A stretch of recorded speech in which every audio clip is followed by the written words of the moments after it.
Hey guys, welcome back to another episode of the Profitable Property Management Pod. Today, I'm talking to Yoni Schmidt out of Keyrenter, Oklahoma City.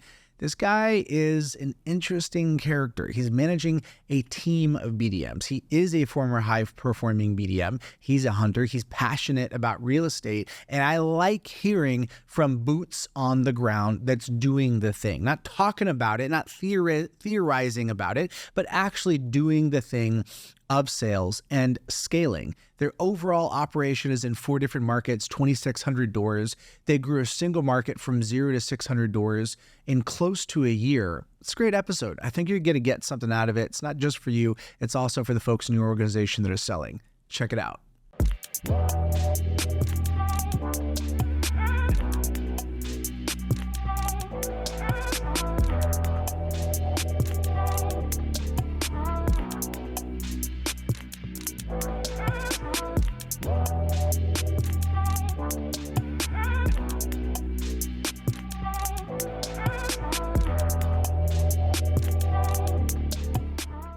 Welcome to another episode of the Profitable Property Management Podcast. I'm your host, Jordan Whalen, and today I'm talking to Yoni Schmidt. Good to have you in the house. Good morning. Thank you for having me. All right, my man. I'm excited to jam. So I got a call from Matt Zalk, a friend, former guest, and he hit me up and said, hey, you got to talk to Yoni. I had already heard your name. He gave me some more background, though. Let's share that for the guests. Tell us a little bit about what you're doing today. So today I'm running the sales ops organization for Keyrenter Property Management Company. We are a regional property management company that handles Tulsa, Oklahoma City, Northwest Arkansas, and Wichita. And we have BDMs in each of those markets, have been in business now 6 or 7 years. I've been with Keyrenter maybe 3 years now, officially, and 4 years unofficially. It's been a great, humbling experience. All right, so you started off just hitting the phones, acting in a BDM function. What have you seen as kind of the evolution in your own learning being on that journey? Yeah. Matt brought me on to take on the Oklahoma City market, which I knew a little bit because I lived there in the past, hitting the phones daily, hitting the field really, meeting people, meeting owners, meeting vendors and potential vendors, networking. In terms of the evolution of my learning, I would say I always had that drive to try and become a good salesperson, and just natural drive to succeed, I think. And I sold real estate before I even started selling real estate or property management services. And I called Matt and I said, "Hey, I sell real estate. I could also sell property management services. These are ancillary services to what I'm already selling." He said, "Sure, let's do it." Kind of ran and hit the ground running, starting using Lead Simple right away, and then just learning the business, our fee structure and our services, having a very good, deep understanding, not just of our systems and our processes and how we do things and how we operate and why we do the things that we do, but also our general no-nonsense philosophy to managing real estate. And in order to, clearly and concisely explain this to owners when they are bringing you one of their most valuable assets, their most prized possessions, especially the accidental landlords who, naturally, this is probably one of the largest assets that they own. They want to know that they can trust you. So having a very deep understanding of what you do and how you do it and why you do it is very important. From there, I just became a hunter. I was listening and absorbing as much information as I could. I was listening to podcasts, reading books. Matt gave me the Go Giver, which I actually have in my bag right here, and I was going to give it to a friend as a gift. But that book was really just, it kind of changed my life because I felt like, this works, right? The more you give, the more you get. Connecting people, with no expectation for anything in return, really kind of just has a powerful effect and force on people. Once I scaled Oklahoma City to about 600 doors in about 18 months, Matt said, hire your replacement. Let's go to Northwest Arkansas. And he elevated me. Him and Robert Davis, our COO, elevated me to become the VP of sales. that was a truly humbling experience because I was going from becoming that hunter who's going out and drumming up the business, developing the business, to now producing results through others and just mentoring and coaching and growing those hunters. That was a very difficult thing, but I can gladly say that Walter Bowser from Oklahoma City is a natural-born salesperson with a ton of drive, and he became extremely successful very early on. So you've worked at another property management company prior, correct? Correct. Yeah. And you're familiar with other companies in your area. Correct. When I think about what you guys are doing, one of the things that I observed about Matt is he's very into the work. There's like a physicality, a presence. The way he approaches and thinks about the asset class struck me as different. If you were explaining, just giving us the pitch to investors of what could possibly be different about your company, given the fact that most companies are not. Most companies are alike. What is it? What's the distinctive? I would say that there are three things that make us unique. One of them is the fact that we're hyper-communicative. One of the reasons that we're able to become hyper-communicative is lead simple. The system allows us to respond in real time and quickly, automate workflows and automate tasks. And so that kind of allows us to do it in a way that doesn't necessarily look like it's automated, but when the response comes back, right, the expectation is that people respond immediately, right? Stakeholders do not like being in the dark, and so we want to make sure that we're keeping them apprised of what's happening, whether it's from the sales ops perspective or the actual property management operations perspective. So that's the first thing that makes us unique. The second thing that makes us unique is the fact that we are extremely ROI focused, and we have a focus on the success of the investment for all of our clients. We do it alongside them. We invest in real estate ourselves. We understand the pain of a condensing unit going out, of a window being broken, of a house being broken into, and when an owner calls, we can naturally have that conversation and relate to what is happening. So being ROI focused is important. Aligning your fee structure and the operations of your business with the incentives of your clients is extremely important as well. It puts you both in the same boat, and if you sink, then you both have to swim. But if you make it to your destination, then you can both just rest on your laurels, I guess. In a sense. What about vendor management? How effective are you guys with that? I'd say we're pretty effective with vendor management. We have a really good, strong maintenance coordinator and a maintenance manager, and he kind of handles all of that. In terms of vendor relations, it's important to build relations with your vendors. We see that as a huge value to our clients. From a vendor management perspective, we manage a lot of it through Appfolio, as you must know. Mm-hmm. Yeah. So the day-to-day sales function as it's happening right now, you have what kind of volume of leads are you dealing with in these three markets? You said three, correct? 4 markets now. 4 markets. What kind of lead volume are you dealing with in 4 markets? I would say that we're probably lead volume has come down a little bit from last year when interest rates were really low. Investors were very active in the market. They were picking up a lot of doors, and they were looking naturally for property managers to handle the day-to-day management. I would say that Oklahoma City and Tulsa, from a lead gen perspective, is very high. We could probably get 40, 50 leads a month in each of those markets. Those are probably 50, maybe 55 to 60 even sales qualified leads. Of those, we have maybe 40 or 35 that are marketing qualified leads. Northwest Arkansas is an area that asset values are quite high. So the majority of our owners are accidental landlords. They move there for job opportunities with whatever large businesses in the area, and they bought a house and now they're moving away. And so, they don't want to sell that asset. They understand the benefit of the expense and the depreciation, the appreciation, the cash flow from the rent. Oftentimes their basis has also been a lot lower. So, now they're renting it for prices that are much higher and their return profile looks really good. and we can walk them through that entire rental and investment analysis to show them exactly what their returns are going to look like, not just, year 1, 2, 3, 4, 5, but also 30 years into the future, and tell them this is something that you should do. Or honestly tell them, this is something that you shouldn't do because you're going to be losing money every month. But if you're a high earner, then you may want to lose a little bit so that you can wash away some of your tax liabilities at the end of the year. Some people that works for, some people it really doesn't.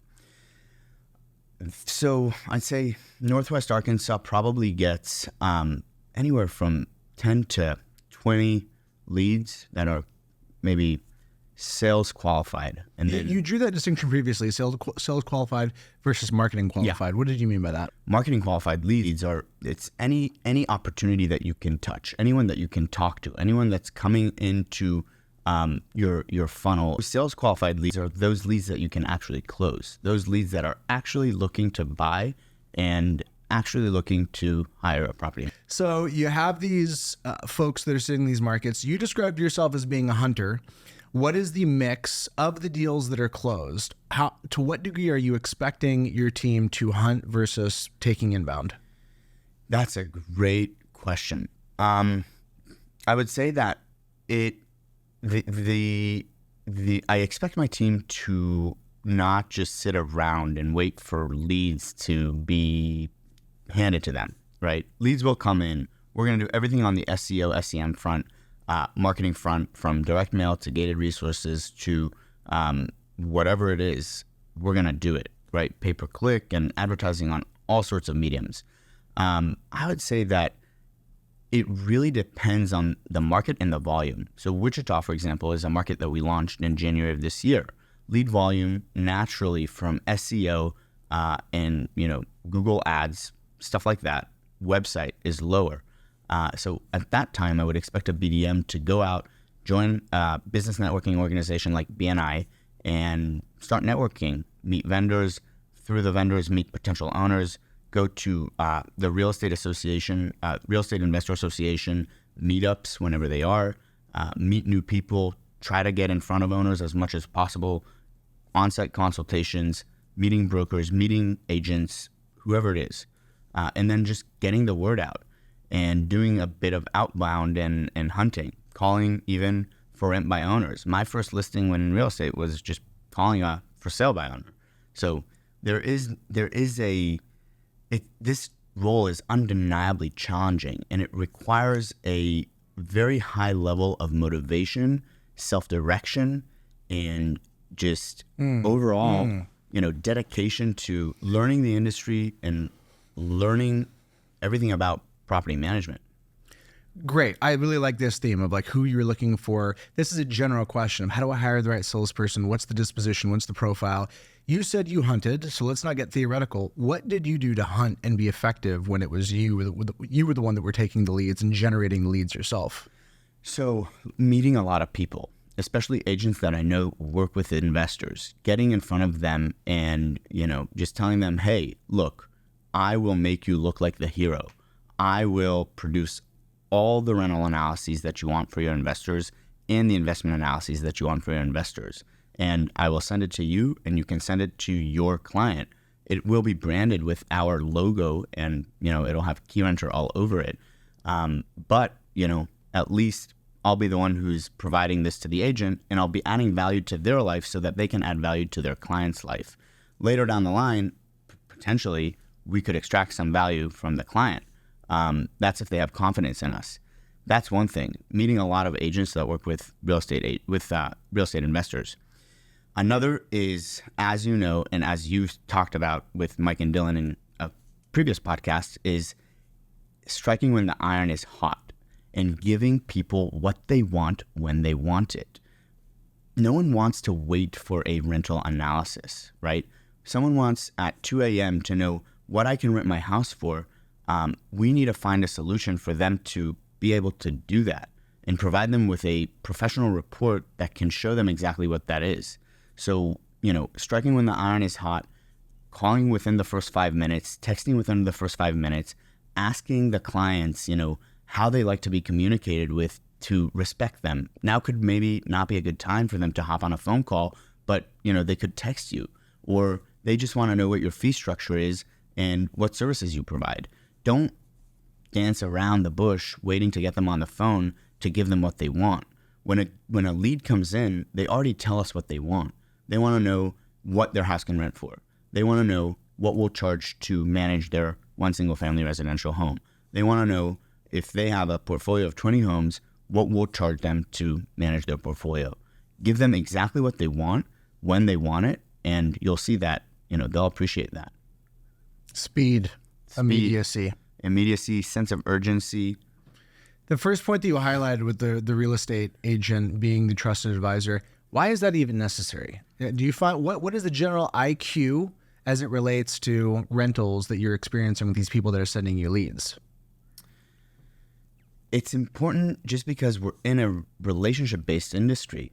That's one of the main things that, drives this industry is referrals and networking and knowing people.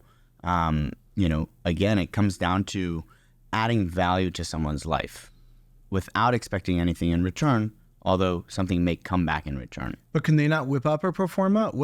How savvy in real estate are these real estate agents that were your referral partners? Sure. Many of them are very savvy. They know what they're talking about. They're just also out hunting and hustling, and they don't necessarily have the tools and systems at their disposal, and these tools and systems cost a lot of money.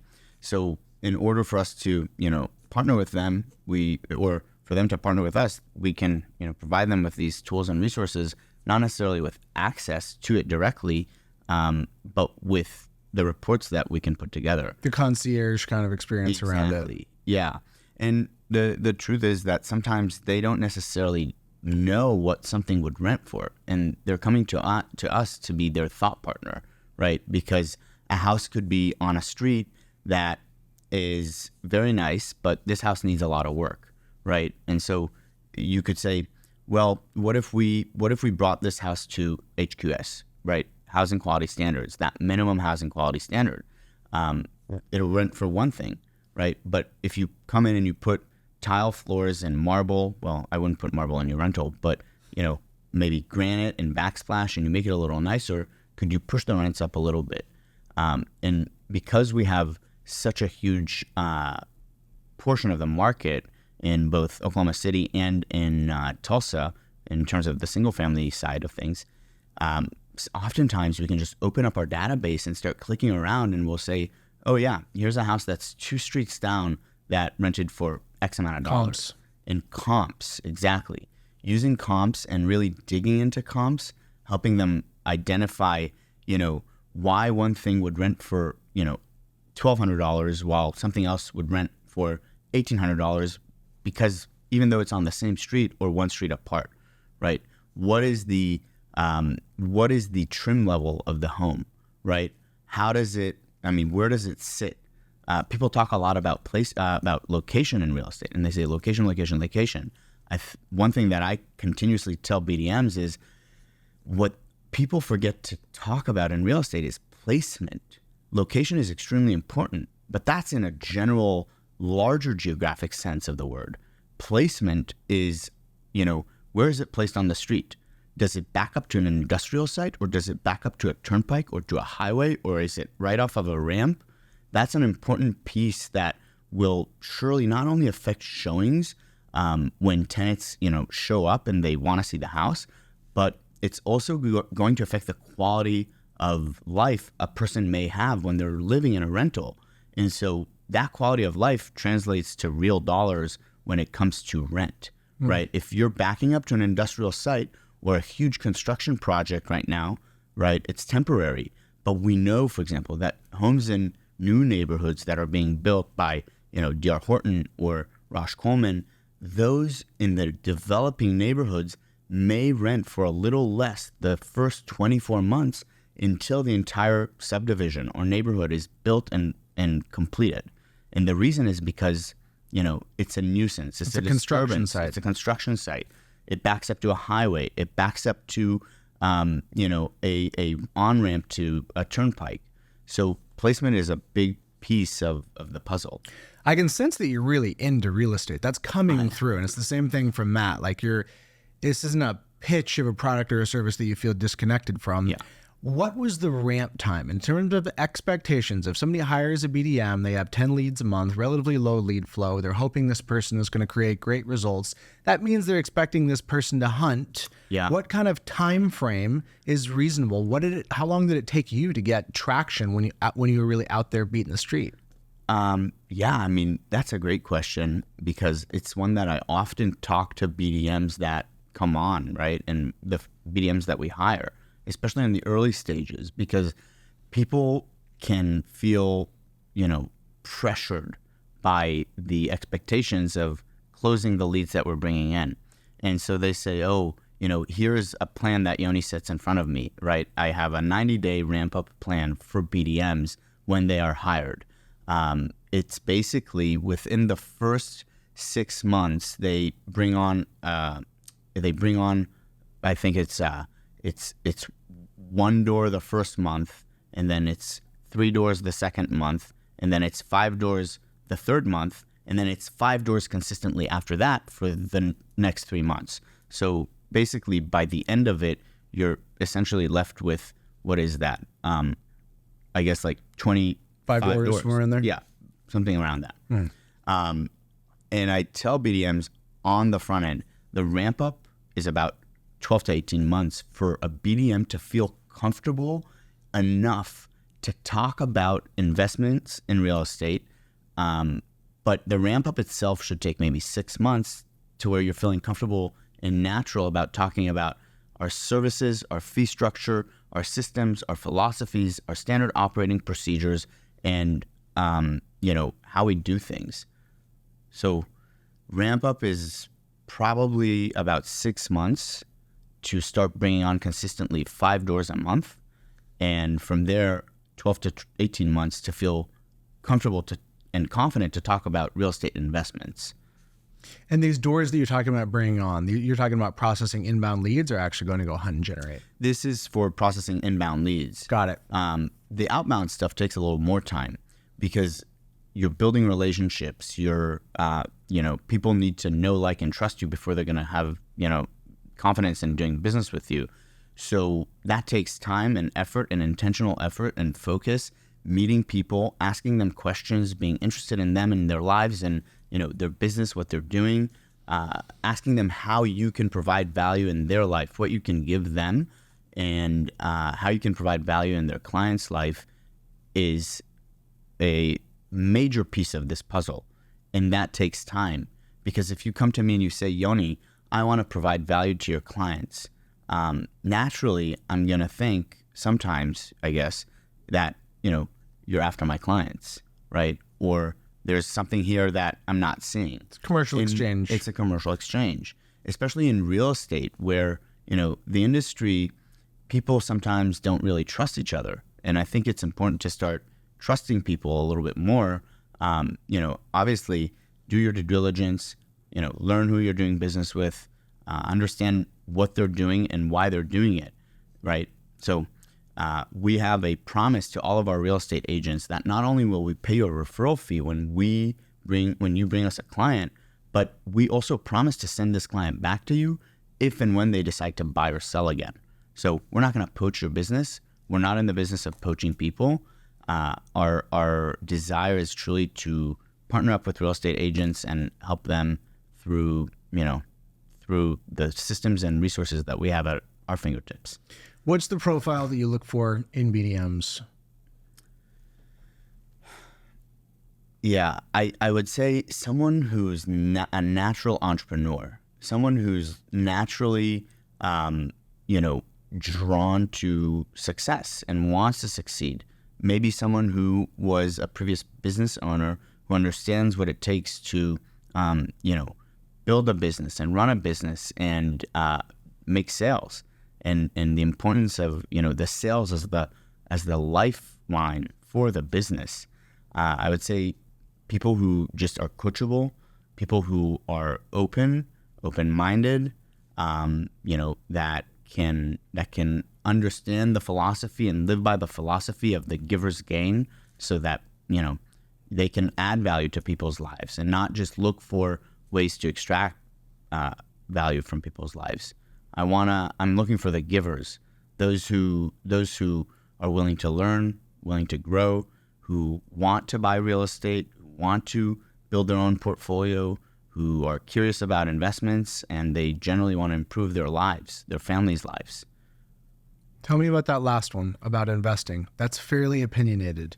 How much does a salesperson need to consume the product itself? How hard-edged are you about that? I'm not that hard-edged. I think that, for me, building a portfolio of rentals has really changed my life, and it's allowed me to do things that, I wouldn't have otherwise, right?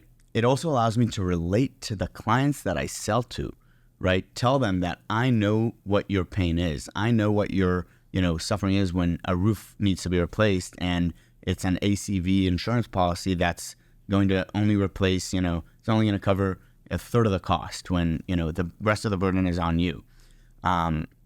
There's no need to consume the product, but I don't necessarily think they're consuming the product when they're buying real estate. The product or the service would be the property management services, right? So it's just having the experience doing it and being able to relate to the clients is what I think that provides you as a BDM or as a sales professional. Let's get into some more tactical items. How important is speed to call in your world? Speed to call is a big deal. I think that you have to strike when the iron is hot. It doesn't necessarily, my process isn't necessarily, as soon as a lead comes in, pick up the phone. We have an immediate text that goes out of the system, out of Lead Simple, and it just says, "Hi, I'm Yoni, a business development manager with Keyrenter Property Management in Tulsa, Oklahoma City," wherever it is. I just received your contact information, and what's your preferred method of communication, right? Respecting the client and how they want to be communicated with is also a huge piece of this puzzle. The reason is because they may not be in a place where they can have a conversation, but they still want to text. They may, want something very specific, and they don't want to take a call right now, or they want to schedule a call at a later time.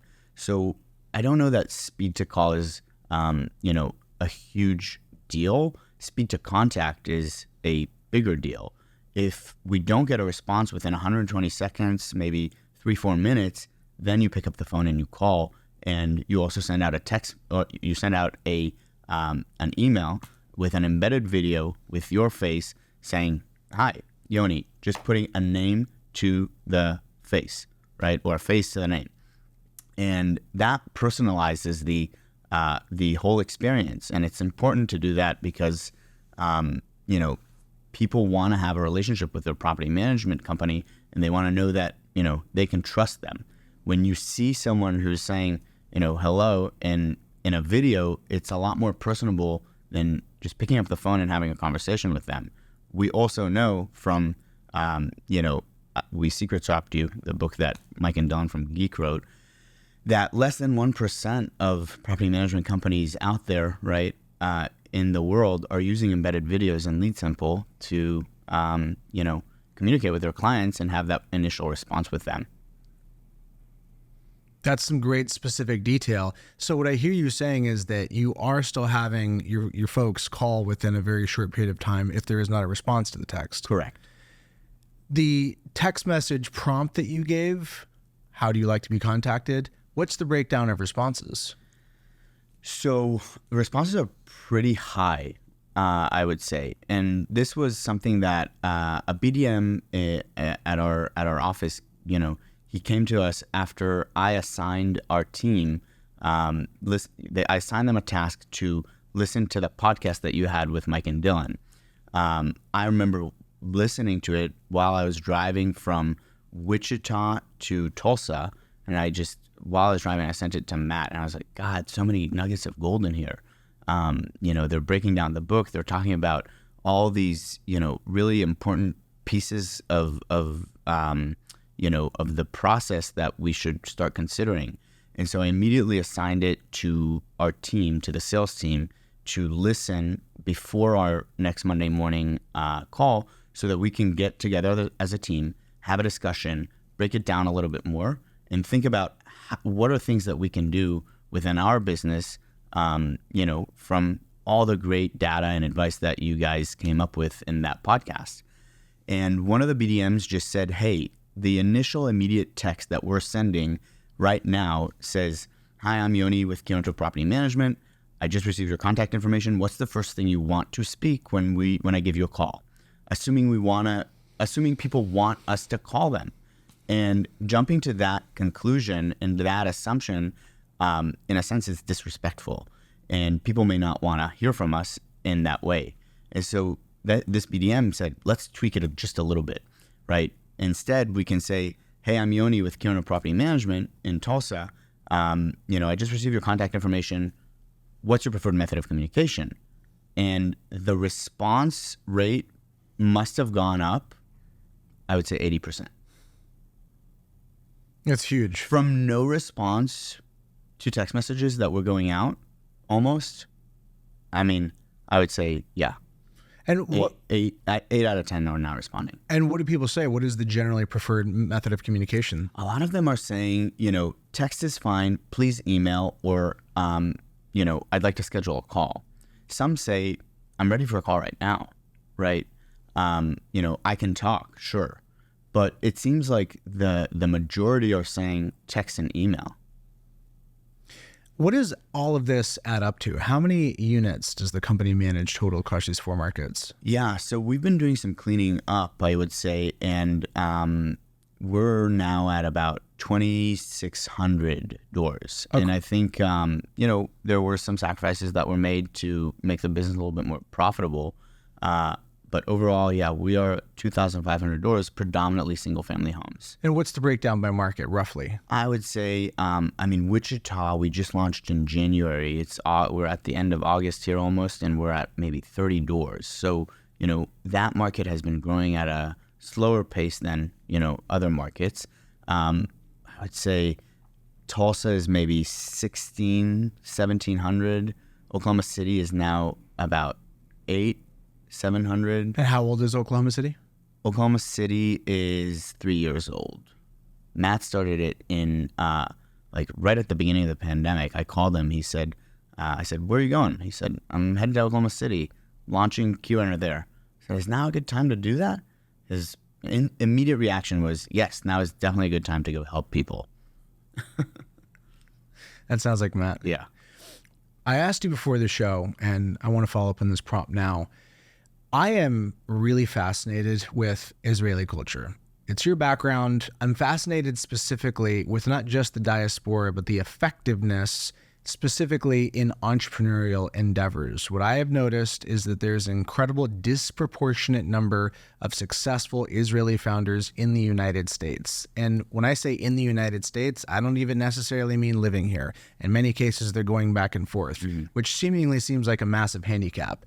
What's your rough thesis, approximation for why Israelis have been so prolifically successful as entrepreneurs? Yeah, that's a great question. And I will just say, before I answer that, Northwest Arkansas is about 400 doors. Okay. So, yeah. Got it. Yeah.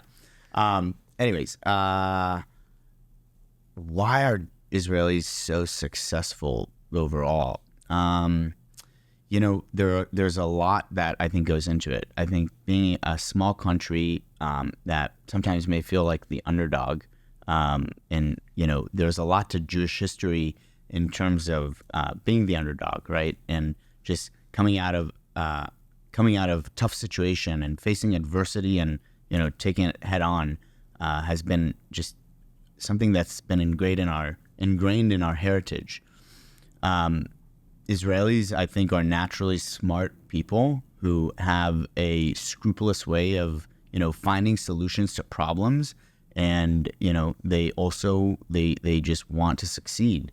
We spoke about this earlier, but if you compare Israel's culture to other cultures in the world, and you stack it up and you look at any one of the 6 dimensions that were developed by Geert Hofstede, who's a social scientist who developed this cultural framework to study and understand cultures, you can see that Israelis, for example, are high on uncertainty avoidance. And that means that they don't like ambiguity. They, like taking situations, by the horn, taking the bull by the horn, and just, dominating as much as they can and becoming successful, learning, growing, naturally just evolving and becoming better in what we do is, I think, something that, is, again, ingrained in our DNA. And, of course, Israelis are natural-born salespeople. Sometimes they don't know it. Sometimes they just need to tap into it. There's that chutzpah. People say, at the end of a sales cycle, at the end of a sales life cycle, you have to ask for the business, right? Make that move for the jugular. Go for the jugular and ask for the business. And there's no shame there, right? And it's done with, confidence, and it's done with, displaying what the true value is, being able to clearly and concisely explain things. I think Israelis have just come up with good technology because, it's something that, the society is just like invested into. It's become like they call it what? The Silicon Valley. Silicon Valley? Yeah. Never heard of it. I love it though. Yeah. I love it. Let's end it here. If you had one piece of advice for a salesperson in this industry, what would it be? It would be, don't give up, grow, immerse yourself in the industry, learn about investments really, so that you can confidently speak about investing in real estate. Study your markets very, very, very well. Hit the streets, meet people, network, know the neighborhoods. There's a lot that goes into it. If I had to say one thing, just absorb everything. Be a learning machine. Be a learning machine. Let's leave it there. Appreciate you coming on. Wishing you much success in your endeavors. Thank you so much. All right. Until next time. Yep. Peace. That's it for this episode. Hope you enjoyed it. You can check out other episodes along the way. If you're watching this on YouTube, appreciate a subscribe. Any comments, I'm always here to engage. If you're listening on an audio platform, would really appreciate a review. It's a great way to help other people find out about the show.